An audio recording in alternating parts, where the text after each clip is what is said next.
అదేవిధంగా వృద్ధ తల్లిదండ్రులు వాళ్ళ రెక్కల కష్టం, వాళ్ళ రక్తాన్ని చెమటగా మార్చి తమ పిల్లల్ని తాము తిన్నా తినకపోయినా రూపాయి రూపాయి కూడబెట్టి వాళ్ళకు ఆస్తులు కానీ విద్యలు కానీ అన్నిటిని అందిస్తే వాళ్ళు వయసు మీద పడ్డప్పుడు కొంతమంది ఆ తల్లిదండ్రులను నిర్లక్ష్యం చేస్తున్నారు.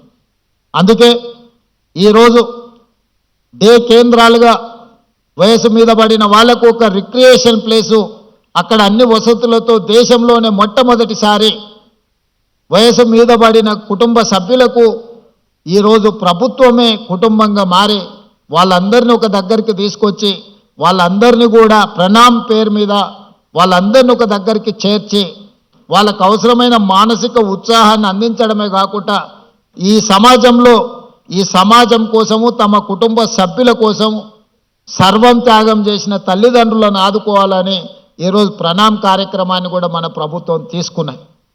మొన్న జరిగిన గ్రూప్ 1, గ్రూప్ 2 నియామక పత్రాలు అందించిన సందర్భంగా నేను ఒక మాట చెప్పిన, ఇక్కడ సెలెక్ట్ అయిన ప్రభుత్వ ఉద్యోగులు 90% పేద కుటుంబాల నుంచి గ్రామీణ ప్రాంతాల నుంచి వచ్చిన వాళ్ళే ఎక్కువ ఉన్నారు. మీకు ఈరోజు చదువు వచ్చి ఉద్యోగం వచ్చిన తర్వాత మీకు శ్రీమంతులైన తల్లిదండ్రులు పిల్లల్ని ఇస్తే పెళ్లి చేసుకొని అత్తగారే మాకు కావలసిన వాళ్ళు తల్లిదండ్రుల పట్ల నిర్లక్ష్యం వహించే అవకాశం ఉంది. కాబట్టి మీరు ఎవరైనా తల్లిదండ్రుల పట్ల నిర్లక్ష్యం వహించి వాళ్ళకు జీవనాధారం లేకుండా చేస్తే మీ జీతాలలో 10 నుంచి 15% కోత విధించి సరాసరి ఆ తల్లిదండ్రుల ఖాతాలలో మీ ప్రతి నెల జీతము తల్లిదండ్రుల ఖాతాలకు పోయేటట్టు చట్టం తీసుకొస్తా అని చెప్పినా, రేపు జరగబోయే బడ్జెట్ సమావేశాలలో మా మిత్రులు దామోదర్ రాజనరసింహ గారు ఈ చట్టాన్ని ఏ విధంగా పొందుపరచాలనో, ఎవరైతే పిల్లలు ప్రభుత్వ ఉద్యోగాలలో ఉన్నారో తల్లిదండ్రులకు వాళ్ళ జీతాలలో కొంత ఇవ్వాలి. కష్టపడి పెంచి విద్య నేర్పి ప్రయోజకులుగా తల్లిదండ్రులు మారుస్తే ప్రయోజకులు అయిన తర్వాత తల్లిదండ్రుల పట్ల కొంతమంది నిర్లక్ష్యంగా వ్యవహరిస్తున్నారు.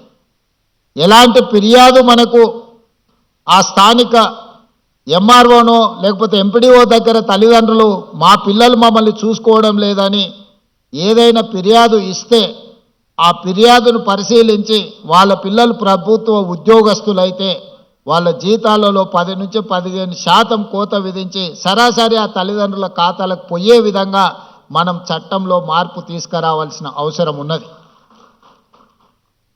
వివిధ కారణాల చేత తల్లిదండ్రుల పట్ల నిర్లక్ష్య వైఖరితో ఉన్న వాళ్ళను సరైన దారిలో పెట్టాల్సిన బాధ్యత మన మీద ఈ ప్రభుత్వం మీద ఉన్నది.